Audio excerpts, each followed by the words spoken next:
Good evening, afternoon, whatever it may happen to be in your neck of the woods, ladies and gentlemen. It is Curtis Selby, your tired midnight blogger. What blogs in this case at 6:26 p.m.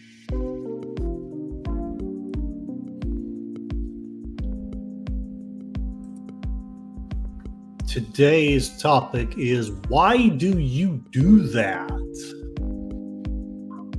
It's a tired blogger's analysis of the attribution theory. Attribution theory is a psychological principle. It isn't so much that it explains why we do the things we do. It explains how we perceive others and why we think that people do the things that they do. Let's see if we can make this one work.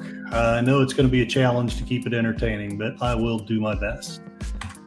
I would like to say hello to JPRPH1, one of the most supportive people I know. He's on break at work. I'll miss it again. He'll watch it on the repeat, and good luck. I shall need it. Putin's cat suspects many of the people that show up here are already past a certain age, so I doubt if any of us are very motivated. And it does certainly seem true that as I get older, it gets harder and harder to motivate myself. So you may be asking yourself, why in the world talk about attribution theory? What has that got to do with anything? Well, I have two answers to that. Number one, when I looked in my analytics, it turns out that one of the most searched phrases where people find me is the attribution theory.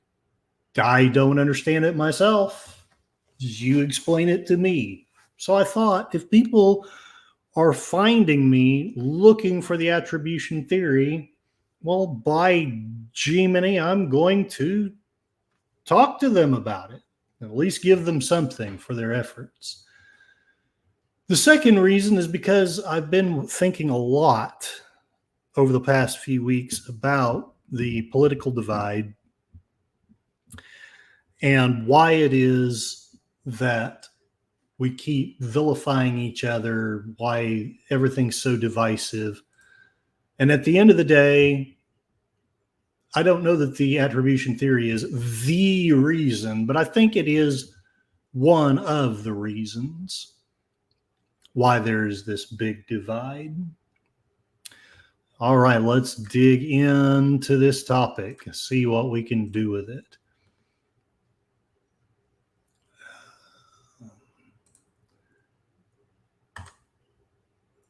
I will also share this video at some point, although not right now. But I wanted to show this picture to give a very oversimplified explanation.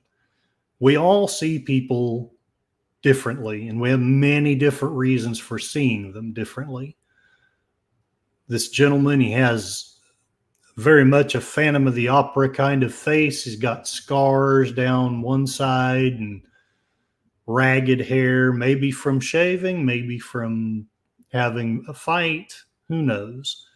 One woman sees that as so brave, and one woman sees him as a punk. Which one is right? Well, who really knows? But I guarantee that both of them are going to be hard put to convince the other of anything. All right, let's see what we have. Yes, that's one tactic. Another would be to get another search word to take over. True that. And meow, meow, Moira Kitty, I'm glad to see you here. I am wondering what your thoughts are on a lot of different things. But, all right. So, let's get back to the fundamental attribution error. Isn't just about the differences in the way that we see each other. It's a very specific thing. Basically, it's about how we often attribute to ourselves goodness, virtues, the positive things are part of our character. The negative things that we do are due to circumstances in our eyes. I couldn't help but be hateful to that person. They were hateful themselves. But you see the difference. You attribute to them a negative character. You attribute to yourself just a reaction to something negative. Whereas if you give money to someone on the street, I am such a charitable person. Whereas someone else sees the homeless person and just sees them as lazy when it could easily be the circumstances. So maybe that's a good example, maybe not. But I thought that this was a cute thing to share. If it's good, it's Mr. Coffee. And if it's bad, it's me. That is kind of the sum and gist of it. And hugs back, Moira Kitty. Hugs back. It's been a difficult week, but it is getting better. We shall see what we shall see. One of my favorite channels for psychology is this gentleman. He has psych hacks. I've found him to be fairly insightful, maybe a little controversial because he often talks about dating, and that's not always a safe topic in these times. I'm not going to talk about dating, but I will share with you what he has to say about the most common cognitive bias. And this is Psych Hacks, Better Living Through Psychology. The topic of today's short talk is the fundamental attribution error. The fundamental attribution error is a very important cognitive bias shared by almost all human beings. That's why psychologists have termed it fundamental, or the most basic or universal attribution error or form of bias that they've observed in people across cultures. Consequently, it's important to understand what this is because it's almost certainly operating in your life and probably to your detriment. Now, before I explain this error, please remember to like this video and subscribe to the channel. It takes less than I'll skip that little bit. You can support me in my mission to deliver free, high-quality content to the world. So thank you for your help. So what is the fundamental attribution error? It's very simple. It's basically that I evaluate my successes characterologically and my failures contextually, but I evaluate other people's failures characterologically and their successes contextually. So those are a lot of big words. Therefore, let's make sure that we're on the same page with a concrete example of the error. And yes, indeed, Enigma Severus has come into the chat. No sharing anything he has to say. I won't accept it. He has a weird picture in the background. Yes, exactly. And yes, I know you're just joking. Good to have something to listen to. And hopefully this is worth it. I don't know if I can make this entertaining or not. I have my reasons for wanting to do this. Maybe they'll become apparent as I go on. And everyone's saying hello to each other. That is wonderful. I attribute that to y'all having great, friendly, and beautiful personalities.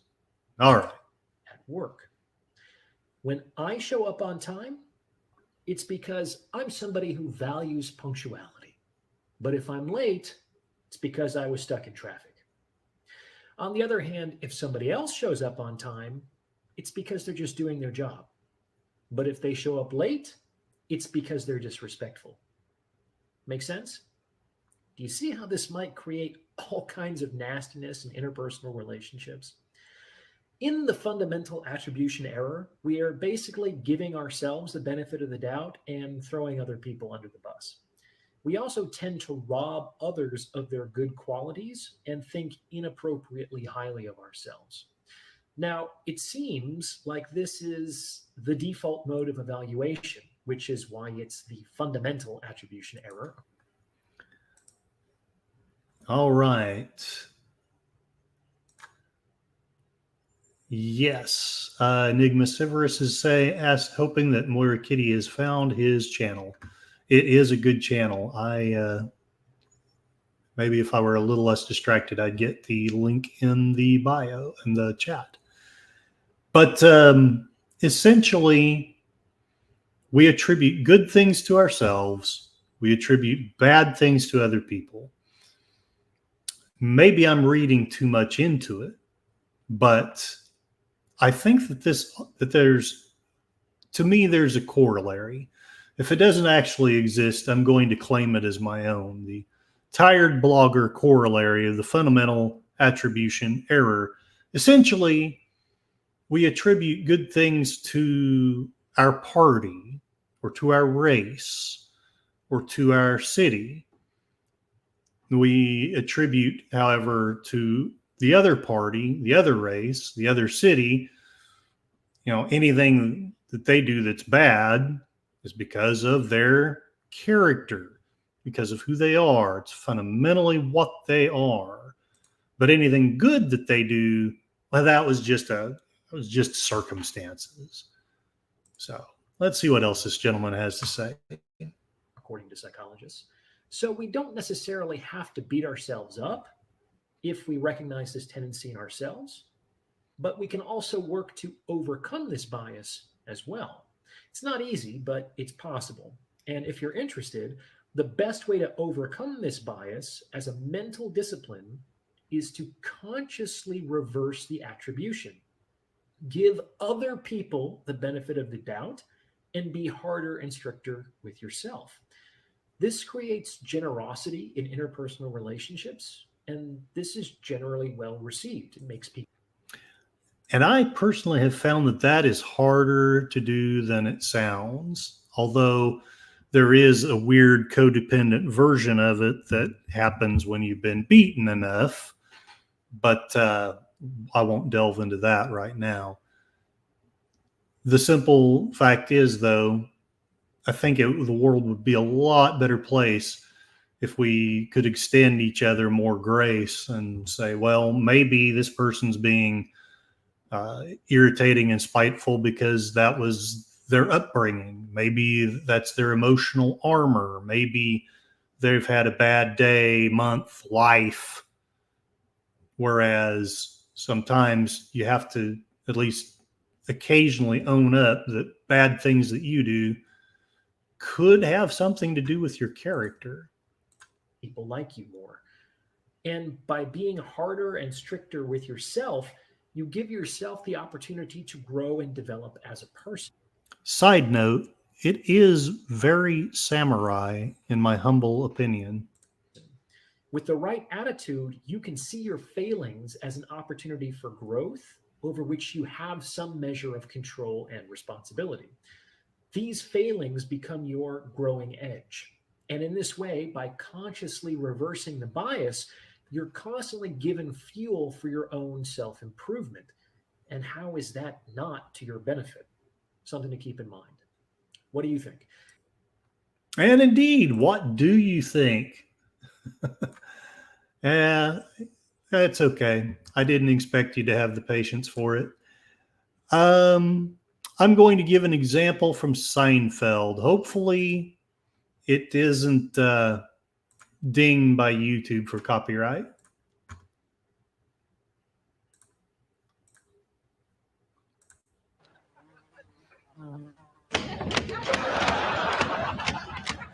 This bastard over here says, let's call the sons of bitches, go visit them in New York. Well, we're certainly glad that you could make it. I like your organization, George. We've been talking to a real friendly son of a bitch in the front office. Wilhelm, I think his name. Oh, yeah, Mr. Wilhelm, yeah. He told us that George Costanza is going to be taking us bastards out on the town. I said that son of a bitch doesn't know what he's got in store for. Finish your drink? Oh, yeah, almost. Let's get that bastard and bring us another round, huh? You a big drinker, George? Well, maybe not as much as this bastard. I can hold my own. Hey, you bastards. Hey, so how was the meeting? Yeah, I really like those sons of bitches. Sons of bitches? Yeah, that's how they talk. You know, everyone's either a bastard or a son of a bitch. Yeah, it's like, boy, that son of a bitch Boggs can really. So yeah, we see that Costanza is having a bad day, so he's banging the bee on the wall, and obviously someone's going to attribute that to him being a mean and bad person. Yeah, I know. I will call it good on that. I've given the example. It's good enough. So let me share what this person has to say about the attribution theory.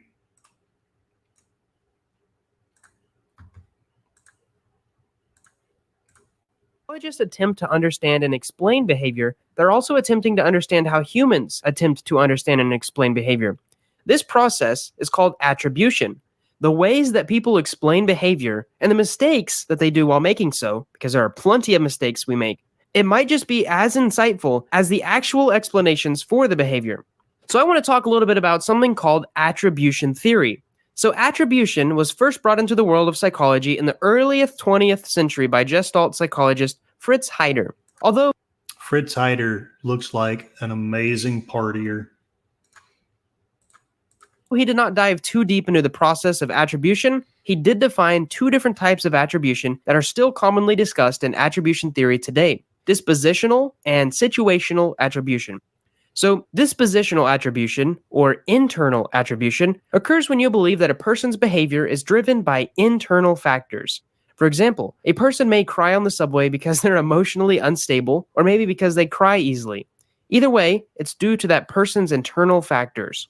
Secondly, we have situational attribution, also called external attribution, and it occurs when you believe a person's behavior is driven by external factors. Maybe you see the same person crying on the same subway, but you assume that their behavior might be due to an external situation. Maybe they saw something traumatic, or they just got broken up with by the person sitting next to them on the subway. Either process could give you the correct answer, but attribution focuses more on how people come to these conclusions. For example, theories on actor-observer bias suggest that we are more likely to use internal or external attribution depending on whether we are the person performing the behavior or whether we are the person observing it. Next, I want to talk about something called correspondent inference theory. Some attributions theory focus specifically on dispositional attribution. Take, for example, Jones and Davis's correspondent inference theory. Jones and Davis believe that we are more likely to use internal attribution under specific circumstances. If a person acted freely and intentionally, we may be more likely to attribute their actions to their character. We say that it's just the type of person they are. Other factors may lead us to also make internal attributions, and those include if the behavior is particularly unusual, if the behavior is directed at a person, or if the behavior may directly harm or help another person. So I think that the particularly unusual often applies to all kinds of people around me. Say you're walking down the street and you hear someone harassing you. It's not a usual behavior, and it is directed at you. It checks off two of these off the list. You believe that the street harassment is done to negatively get a reaction out of people. You are more likely to attribute that behavior to the harasser's character rather than some external stimuli that is driving their behavior. In short, this theory helps you understand if we say that a person is doing something because of who they are or because of the situation they're in. Next, I want to talk about Kelly's covariation model. Because attribution theory does not stop with just something called the correspondent inference theory. In 1973, Harold Kelly created a model that is arguably one of the most well-known attribution theories. Kelly's covariation model suggests that there are three factors to determine if we use internal or external attribution. So let's say you're at a dinner party and your friend orders a very expensive champagne during a night out with some of your other friends. Now, you may be wondering, is this because they prefer the finer things in life? Or is it because of external factors in the situation that they are in are motivating them to do so? Kelly has 3 specific factors that you can use to figure out the answer. The first one is consensus. So consensus is how everyone else is behaving in the same situation. You may look at what everyone else. And I've noticed this to be very true in my own life. When I first watched Monty Python and the Holy Grail, I actually hated it. I'm sad to admit it, but I actually hated it. I thought it was stupid. Thought it was irritating. It was because I was alone and in a bad mood. An internal thing, possibly. Something wrong with my character. Later, I watched it in a group that loved the film, and I found myself loving it too.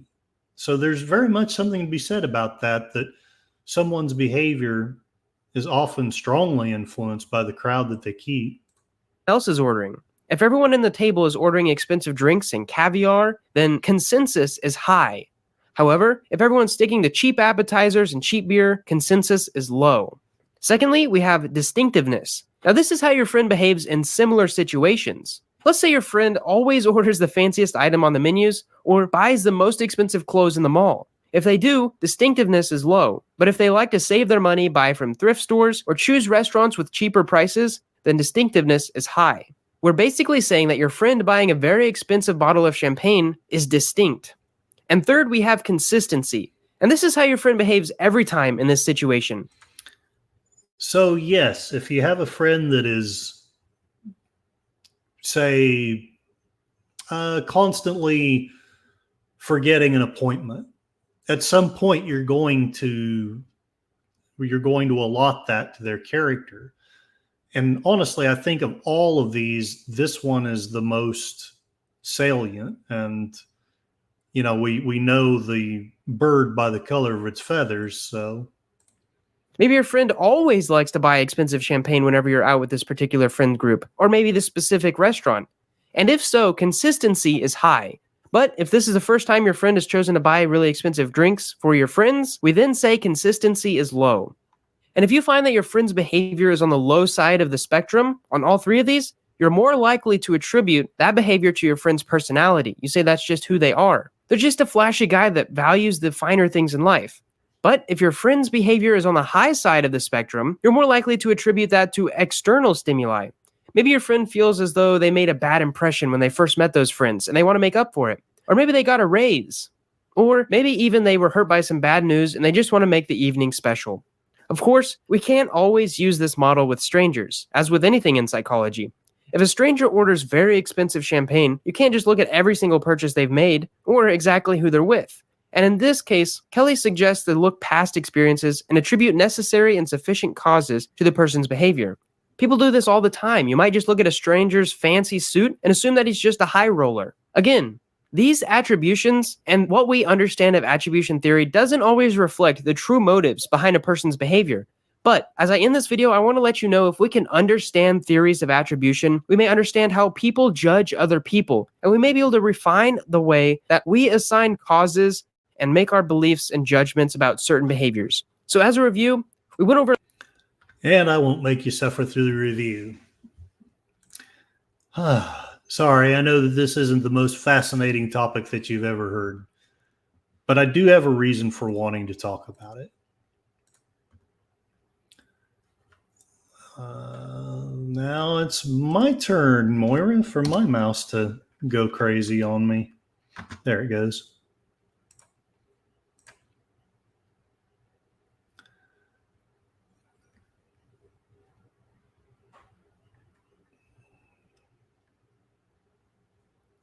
I'm going to give some examples here just to share how it works a little more clearly. Sally is driving to work when she encounters a traffic jam on the highway. Frustrated and stressed about being late, she notices another driver aggressively switching lanes and honking at other drivers. Almost immediately, Sally attributes the driver's behavior to being rude and impatient. She doesn't consider that the driver might be rushing to a hospital or facing an urgent situation. In this scenario, Sarah is making the fundamental attribution error of attributing the driver's behavior solely to internal factors rather than considering external circumstances such as emergencies. During a team meeting at work, Todd, who is reserved, introverted, diligent, thorough, and extremely skilled, presents his project findings. He seems nervous and stumbles over his words, which leads some colleagues to think he is unprepared or lacks competence. They attribute his performance to his personality traits, labeling him as incompetent or not leadership material. What they don't realize is that Todd spent extra hours preparing the presentation and is usually confident in his work. The fundamental attribution error occurs when his colleagues overlook situational factors such as public speaking anxiety and instead attribute his behavior solely to internal traits. Alice is at the supermarket and notices an elderly man struggling to reach a product on the top shelf. She sees another shopper walk past without offering to help, and she immediately thinks, how selfish. Alice attributes the shopper's behavior to a lack of empathy or kindness, assuming it reflects his personality. However, what Amy doesn't know is that the shopper suffers from severe back pain and can't lift heavy objects. His failure to assist the elderly man is due to physical limitations rather than a lack of concern for others. The situation illustrates the fundamental attribution error, as Amy incorrectly attributes the shopper's behavior solely to internal traits without considering external circumstances. One of the things that I try to do in my life is I try to remember this very thing. I try to remember that people are very harsh, very critical, very quick to judge. And anything negative that I do, they're likely going to attribute it, at least until they get to know me, to some flaw in my character. Enigma Severus. This theory is pretty ancient, much earlier than Fritz Heider. Maybe in these most recent times, Fritz Heider has identified it a little more. Correct. So why am I hopping up and down about this when I probably could have picked a much more interesting and much more entertaining topic? Well, as I said at the beginning of the stream, I've been trying to think about why in the world are we so divided as a nation? And also in my own personal journey, why does person X do activity Y? Why do they say things that irritate me? Why do they do this or that? And am I interpreting it in the appropriate way or in the wrong way? So I came across this. I remembered this, and I'm hoping that we can apply it to our current situation. Attributions for economic inequality and attitudes toward welfare, for example. Attributions for poverty have received considerable attention in the literature and therefore provide a good place to start. One of the earliest systematic examinations of attributions for poverty was conducted by Fagan. Fagan's work was primarily focused on the first two elements of the model, individual differences and causes. He developed a list of 11 causes of poverty, which were categorized into one of three types: individualistic causes, such as laziness, which blame the poor themselves; structural explanations, such as no available jobs, which place responsibility on society; and fatalistic explanations, such as bad luck. Fagan reported that most Americans endorsed individualistic causes of poverty, but that there were considerable variation based on demographic characteristics such as age, race, income, education, and so on. Other studies have found similar results. Feather documented that although his Australian sample was less likely to hold the poor themselves responsible for poverty, the existence of three categories of causes was still supported.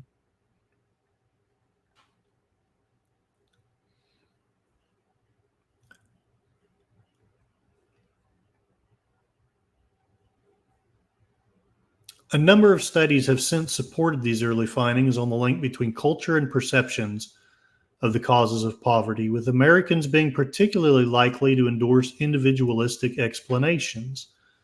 The significance of this tendency to hold the poor themselves responsible for poverty and the general sense that people get what they deserve in life is emphasized by Lane, who stated the well-being of the individual, as well as the success of markets and democracies, hinges on just such a belief that one is in control of one's own destiny, even though, as a general explanation of behavior, it is usually false. I don't know that I agree with him 100%, but I do think that it's interesting that I know people who will be very rude toward the poor. No one in this community, and essentially it's going to be blamed on laziness. It's going to be blamed on just low intelligence, things like that. And sometimes I'm sure that's true, but often we don't allow for circumstances in the lives of others. Let's see. Attributions for unwanted pregnancy and attitudes toward abortion. There's considerably less research in the domain of perceptions of the causes of unwanted pregnancy and abortion attitudes. Most prior studies do not use the attributional model at all, but they nonetheless lend support in regard to two aspects of it: the link between cultural individual differences and abortion attitudes, and the association of cause and attitudes. The research will briefly be discussed. Given the radically different historical and political context in regard to abortion across the globe, it's not surprising that attitudes toward abortion vary by culture and that the determinants of those attitudes differ as well. Even within a particular culture, there's evidence for widely varying attitudes based upon ideological differences, such as religiosity, political ideology, and moral traditionalism. Luker suggested that pro-life and pro-choice abortion attitudes in the U.S. represent the tip of an iceberg under which lie drastically different belief systems. Though these studies illustrate the important role of value systems in determining abortion attitudes, all but one do not examine the possible mediating variables linking ideology to attitude. Similarly, there are several studies that suggest an influence of causal perception on abortion attitudes, though again, possible intervening variables such as perceptions of responsibility and emotions are not considered.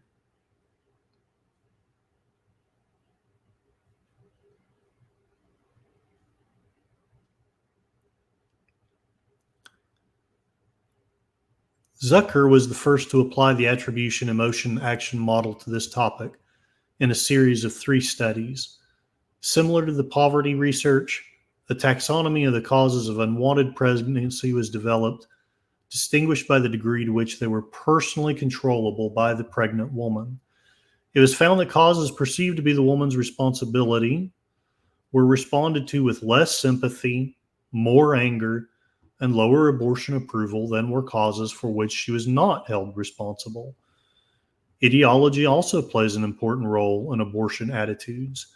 3 different ideological orientations were assessed: political conservatism, religiosity, and moral traditionalism.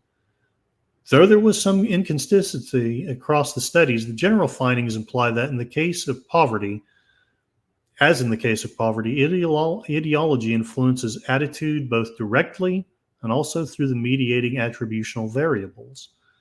Specifically, the more morally traditional and religious a person is, the more she or he blames the pregnant woman for an unwanted pregnancy. This blame is then linked to less sympathy, which in turn relates to lower approval of abortion and less intention to help the woman personally or through government assistance. This set of studies was followed up by Sahar and Karasawa in a cross-cultural comparison of abortion attitudes in Japan and the USA. In addition to measuring the variety of ideological variables such as religiosity, conservatism, and moral traditionalism, attributions and emotions were assessed. Because the abortion issue in the USA is very controversial and strongly linked to religiosity and moral beliefs, it was predicted that the ideological variables would be more strongly related to abortion attitudes in the American sample than in that from Japan, where the issue is less controversial and not associated with particular religious values. As predicted, although the model held up in both samples, the role of ideological variables was stronger in the USA. And I will also share a little bit about attributions for racial inequality. A number of researchers have pointed out a paradox in current racial attitudes among whites in the USA. Whereas traditional racism has declined,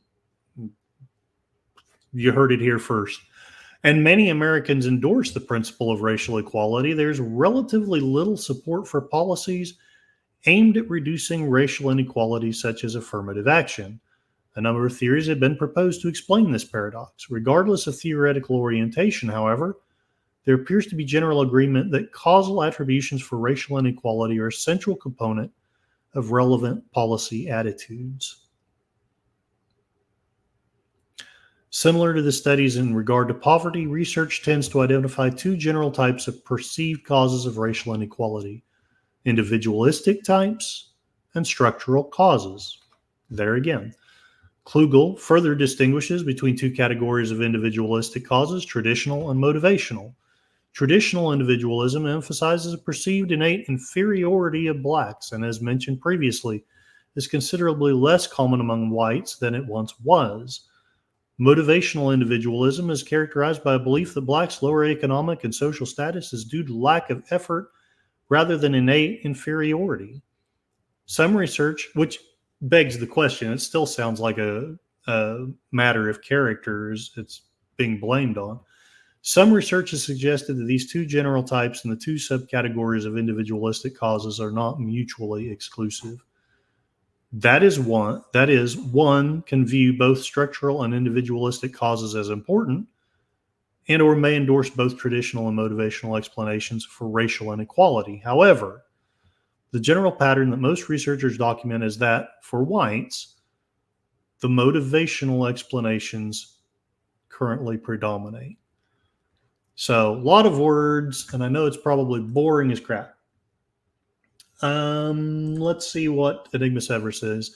I think it is a human nature to attribute or fill in missing information because it's somewhat automatic in the human mind. That is true. There are actually books on using specific words to entice specific thoughts in the mind of people. As an example, the movie Inception discusses this. Don't think of an elephant. So what do you think of? So attribution is semi-automatic. And hello, Miss Frosty, a beautiful day. I am glad to see you here. Long and the short, I believe that this is one of the causes. And you are not wrong, Enigma Severus. I think amongst certain people, this has been known for a long time. But I think it's interesting that we've known this for a long time, and yet there continues to be this huge divide. And instead of trying to educate us, instead of the media trying to explain that, oh, by the way, neither Democrat nor Republican is necessarily a person with low character, instead we just get more fanning of the flames. I find that myself very interesting. And even though I've said a lot of words, I really don't have a lot more to say about it. Enigma Severus, the question is, what is the end goal for those manipulating? And I think that's a completely valid question. Why are we being divided? And I still hold to the idea that it's not. I believe we have a uniparty. I believe that the Democrats will say something to their base, and then they'll go to Washington and do something totally different. And then the Republicans often will say something to their base and then go to Washington and do exactly what the Democrats are saying. It does exactly beg the question, what is the end goal for those manipulating? And I've only seen the first season of Game of Thrones, but I have read the books. I love the books. Oh man, those people with their political machinations. That's really what I probably should have done, was just done a discussion of Game of Thrones on here. Lamely enough, I don't have much more to say. I apologize if this has been pretty boring. But I think that I really do think that this is something we need to be thinking about. And again, I'm not saying don't hate Trump, don't hate Kamala, I'm saying don't hate the people who voted for them. Don't attribute to them necessarily that they voted for them because of low character or anything like that. Both sides are often fed lies by the media, and I have my own bias. I think one is better than the other, but I think it happens on both sides. Enigma Severus, Littlefinger, initiated an entire war to take power over everyone. He even admitted his intelligence is what would bring him to world control. Littlefinger is an interesting character. He really is. Well, folks, I'm sorry that was not the best of posts. Is there Enigma Severus? It's the same here. Again, the only two things that motivate to take over: control and power. Yeah, like in the book 1984, the whole reason they were doing all these insane things was just because they wanted power.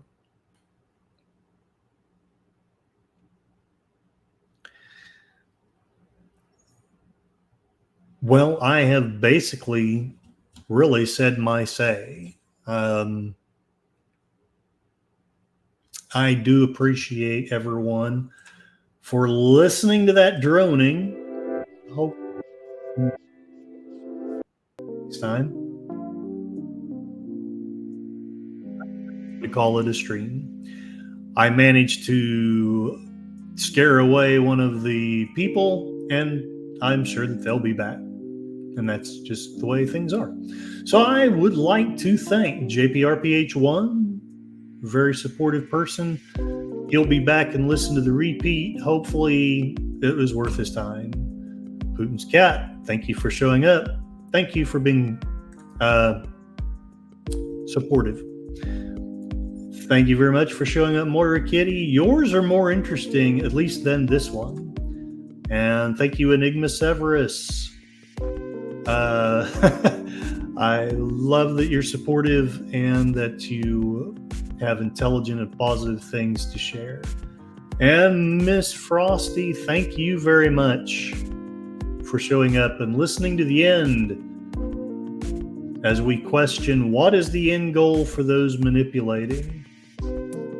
And I will have fun for the rest of the evening. I will find another channel and watch something entertaining. So